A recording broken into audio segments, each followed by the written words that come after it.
Buenas, buenas, ¿cómo están todos? Yo aquí grabando este video por 10ª vez. Ya les contaré por qué.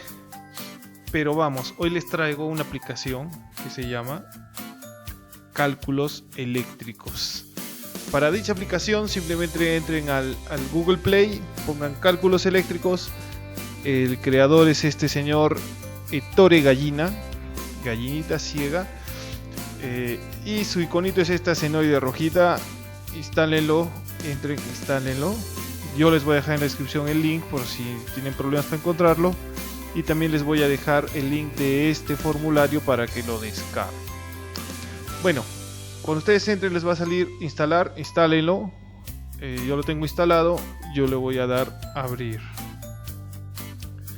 Listo, se ingresó hasta acá. Bueno, como ven, esta aplicación es de pago hasta cierta parte y hasta cierta parte es gratis.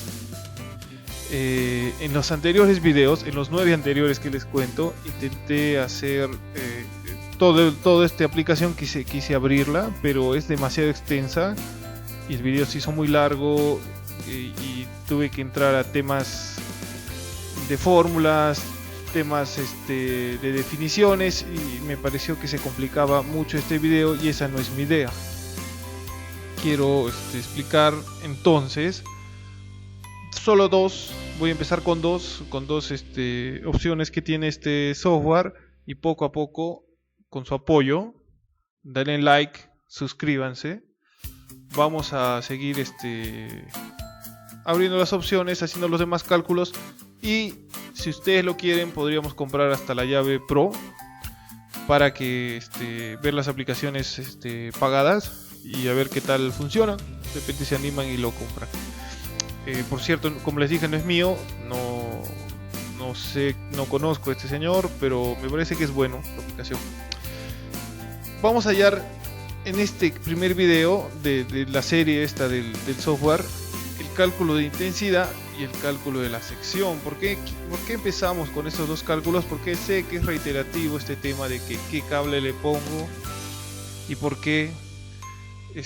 Quiero que, como les dije, quiero que este canal sirva para hacer instalaciones eléctricas más seguras, y mucha gente se mete a hacer esto, el tema de instalaciones eléctricas, y sería bueno que tengan esta información. Pero si tú te gusta la electricidad algo más profesionalmente, te invito a que saques el formulario, lo leas, lo analices, porque si no, así como un software o una aplicación te lleva a una respuesta rápida, pues también te lleva a un error rápidamente. Entonces ese es mi consejo. El formulario está ahí, es un formulario básico, pero muy concentrado, muy bueno. Entonces vamos a calcular la intensidad. ¿Qué es la intensidad? Se refiere básicamente a la corriente. ¿Y qué es la corriente para los que no lo entienden bien? Bueno, les traigo un dibujito. Podríamos ir a la teoría, pero ya me ha pasado en los videos anteriores, que por eso estoy rehaciendo el video, que se complicaba un poco. La corriente es este sujeto que intenta pasar por el conductor. El conductor viene a ser el diámetro de la manguera, según esto. ¿Qué sucede cuando tú tienes mucha corriente o este señor muy gordito y quiere pasar por una manguera muy delgada? Se provoca calentamientos en el conductor, fallas en el aislamiento, todo un tema. Entonces es importante saber cuáles son las dimensiones de este señor, de esta corriente, porque él es el que pasa por todo el conductor. A veces es más grande, a veces es más pequeño, y lo que les voy a mostrar que cuando es en corriente continua, cuando hay polaridad, cuando es en corriente monofásica y en corriente trifásica, es totalmente diferente. Este señor cambia su forma de ser según el tipo de corriente. Entonces vamos a la aplicación. Aquí está, entramos a cálculos de intensidad. El cálculo de intensidad, si te interesa saberlo, y debería interesarte, aplica estas fórmulas para corriente alterna monofásica y estas fórmulas para corriente alterna trifásica.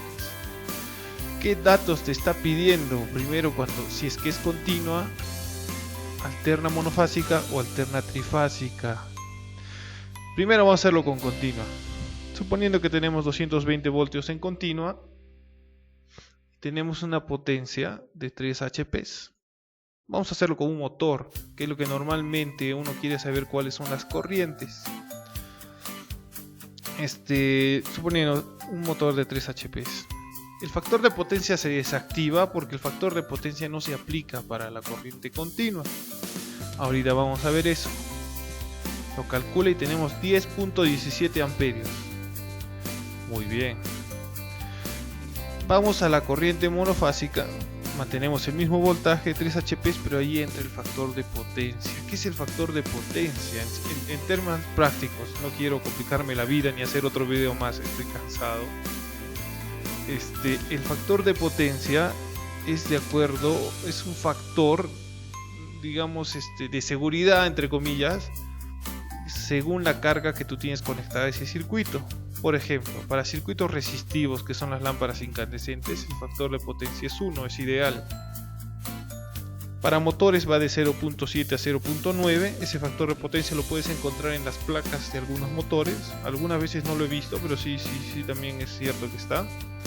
Igual para las lámparas fluorescentes, lámparas de descarga, el factor de potencia, hay libros enteros del factor de potencia, hay tablas que tú puedes encontrar en línea. Si te interesa más, búscalo. Bueno, le vamos a poner un 0.9, suponiendo que es un motor muy bueno. Y vamos a calcularlo. Miren cómo baja la corriente. Es decir, este patita de acá, es más flaquito, entonces puede pasar más cómodamente por el cable. Interesante, está ahí, ¿no es cierto? Pero si nosotros le ponemos centrifásica y lo calculamos, nos da 7.34. Es decir que este señor aún es más delgado. Y por ende podemos utilizar un diámetro, una sección de cable más delgada. Pero recuerda que en trifásica llevas más cables que en monofásica. No te olvides eso. O sea, tampoco no es que tú dices, lo pongo trifásico porque voy a sacar un conductor más delgado. Recuerda que vas a utilizar más conductores, ¿no es cierto? Ahora, ¿para qué sirve esto? Cuando tú tienes la corriente, puedes darte una idea de cuánto es el disyuntor que tú necesitas. Una idea, digo, porque un disyuntor no solo se selecciona por la corriente, tiene muchos factores. Depende del tipo de cable, la temperatura ambiente, cómo está el cable tendido. Este software, esta aplicación también lo calcula, más adelante lo vamos a ver. Pero al menos tú tienes una idea de cuánta corriente debe tener tu disyuntor como mínimo. Disyuntor le llaman en unos países, en Perú le llamamos interruptor termomagnético, también le llamamos breaker, no sé cómo le dirán en tu país, pero en Estados Unidos su nombre es circuit breaker, ese es el nombre correcto. Y ya bueno, lo que tú sabes es que para esta carga de 3 HP tú no puedes tener un interruptor menor a 7.34 amperios. No puedes porque cuando esté en su corriente nominal de trabajo, si está menor a 7.34, el disyuntor se va a aperturar el circuito. Cuando es el caso de un motor, eso lo podemos ver más adelante, la corriente de arranque llega a ser 6-7 veces mayor que la nominal. Es decir, si este motor de 3 HP cuando arranque, multipliquémoslo solo por 7, digamos 7 por 7, 49, en el momento del arranque va a tener 49 amperios. Y si tú le pones un disyuntor, suponiendo que no sé cuáles son los valores nominales en otros países, pero suponiendo que tú le pones uno de 16, que es acá el estandarizado en Perú, pues es muy probable que en el arranque el disyuntor se dispare. Para eso existen otros dispositivos de protección como son los guardamotores. Ese es otro tema, ¿ves? Como ven, me empiezo a adentrar en otros temas y no lo complico un poco. Pero si fuera otro tipo de carga, como una casa, suponiendo una casa de qué sé yo, de 10 kilowatts, tienes que ponerle un interruptor mayor a 32,8 amperios. ¿Podrías ponerle de 40? Sí, pero le estás dejando poca tolerancia a que crezca el circuito. Y esto va a depender de lo siguiente que vamos a ver. ¿Qué sucede? Anótense ese número, 32.8 amperios. ¿Ya? Bueno, ahora vamos al cálculo de sección. En el cálculo de sección tenemos las dos normas que tiene esta aplicación, la IEC y la NEC. Particularmente en Perú utilizamos la IEC más que la NEC. Y también en mi punto de vista me parece que es un poco más completa la IEC, así que vamos a utilizarla ya que tiene más parámetros, te solicita más datos y va a ser lo mismo que utilizar la NEC, que te solicita menos datos. Vamos a utilizar el mismo dato que conseguimos en la corriente en el anterior ejemplo. Vamos a ponerle el voltaje. Dato importante, no puedes hacer un cálculo de cable si no sabes qué voltaje es el de trabajo. Cada cable tiene diseñado con un dieléctrico, o sea, esa chaqueta que tú le ves afuera viene para un voltaje. Y según ese voltaje lo diseñan el cable. Entonces es importante que tú pongas la tensión. En este caso estamos poniendo 220. En Perú vienen de 600 voltios y de ahí se pasa a 1000 y así. Es más, si ustedes lo ven acá en la fórmula, en el formulario, habla de lo mismo. Hay conductores de 0.6 a 1000 voltios, hay conductores de 450 a 750 voltios y según la norma, ¿no? En Perú, también, antes de que me olvide, se está pidiendo que los cables sean libres de halógenos según la normativa para el tema de incendios. Bueno, volviendo a la aplicación, en la potencia podemos poner la potencia en watts, en kilowatts, en ampere. No es potencia ampere la corriente. Y colocamos los datos que nos salían en el anterior ejemplo, 32.8. El factor de potencia ya saben de dónde sale. La longitud, señores, la longitud es muy importante. Tenemos tres opciones en pies y en yardas. ¿Por qué? Porque a mayor caída de tensión, a mayor distancia hay una mayor caída de tensión. ¿Qué significa esto de la caída de tensión? En términos simples es, si tú donde inicia tu conductor tienes 220 voltios, como decimos acá, entre más largo se haga, viendo este gráfico, si acá teníamos 220 voltios en esta partecita, por la misma resistencia del cable, acá te puede llegar 219. Y si tú sigues extendiendo tu cable y tu cable y tu cable, pues te va a llegar un voltaje muy bajo. Esa caída de voltaje estandarizado, ese porcentaje está normado, cuánto debe ser.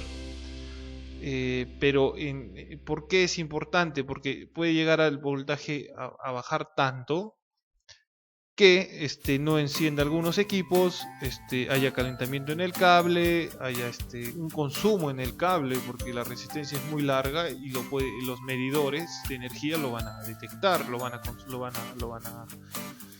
a valorizar, le van a poner un costo, ¿no? Entonces es importante este tema de largo. El largo vamos a suponer que son 100 metros y la máxima caída de tensión permisible te puede dar la opción en voltaje y en porcentaje. En Perú la máxima caída de tensión al punto más lejano es 4% y al punto más cercano es 2.5%, pero sé que en normas en otros países te dicen 1.5%. Yo voy a ponerlo, vamos a imaginar que es 4% al punto más lejano. Imaginemos que tenemos una bomba enterrada a 100 metros. Te da la opción de decir cómo está puesto tu cable. Esto es importante, ¿por qué? Por la disipación de calor. Cuando un cable lleva corriente, elimina calor, disipa calor por el efecto Joule. Y según esté enterrado en tubos al aire libre, pues mejora o empeora su capacidad de corriente. Si tú lo llevas por la tierra directamente enterrado, pues disipa la calor y puede llevar un poco más de corriente. En cambio, si ven un tubo en una pared aislada, térmicamente pues reduce bastante su capacidad de llevar corriente. Por ejemplo, como les dije, enterrado, debe ver acá, enterrado. Ya está. Cable multiconductor. También tienes que saber si tu cable es multiconductor o es unipolar. Pero acá en el gráfico vemos que los 3 cables están unidos por una chaqueta extra. O sea, los 3 cables van juntos. Es como un cable con 3 cables adentro, ¿no? Esto sería multiconductor. Y unipolar es cuando solo hay un cablecito, ¿no? Ya, por ejemplo, vamos a hacerlo el más simple, ¿no? Que está empotrado unipolar en paredes aisladas térmicamente. El conductor, el cobre o aluminio, esto es importante porque el aluminio conduce aproximadamente solo el 60% de lo que conduce el cobre. Entonces hay que tener cuidado ahí, tener ese dato en cuenta. ¿Ve? Cobre y aluminio. El aislamiento se refiere a la chaqueta, que puede ser PVC o XLPE. Por último, vamos acá a permitir secciones inferiores a 1.5 milímetros. Esto en Perú no está permitido, por eso es que en algunos lugares tampoco está permitido. Es por eso que te dan la opción de señalarlo o no señalarlo. Particularmente me parece un diámetro muy pequeño, así que prefiero no recomendarlo. Presionamos calcular y nos da 16 milímetros cuadrados a 32,8 amperios, máxima capacidad del cable 56 amperios, que hay tensión 3.3 y tensión de carga 213.3 voltios. ¿Qué significa esto, señores?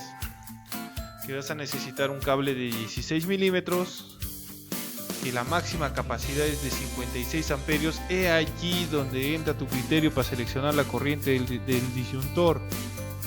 Si tu cable aguanta 56 amperios, tú debes colocar como máximo unos 50 amperios nada más, para que el cable no se dañe por sobrecorrientes, por temperatura. La máxima caída de tensión son 3% y la tensión de carga 213 voltios. No entiendo bien esto, pero me imagino que se refiere en el punto, o sea, a los 100 metros donde acaba el cable. O sea, si acá había 220, acá nos va a llegar 213.3 voltios nada más. Mira qué pasa si yo le reduzco este valor a 1.5%. Lo calcula y mira cómo sube el diámetro del conductor.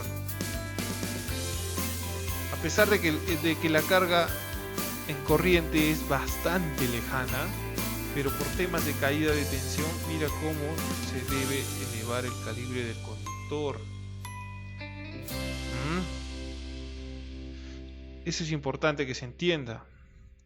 Y no solo eso, mira, ¿qué sucede si yo le duplico la distancia de mi cable? Sube a 50 milímetros. Miren ustedes, seguimos. Miren ustedes si yo le paso a aluminio. ¿Ven ahí? Y peor aún si yo lo paso a monofásico.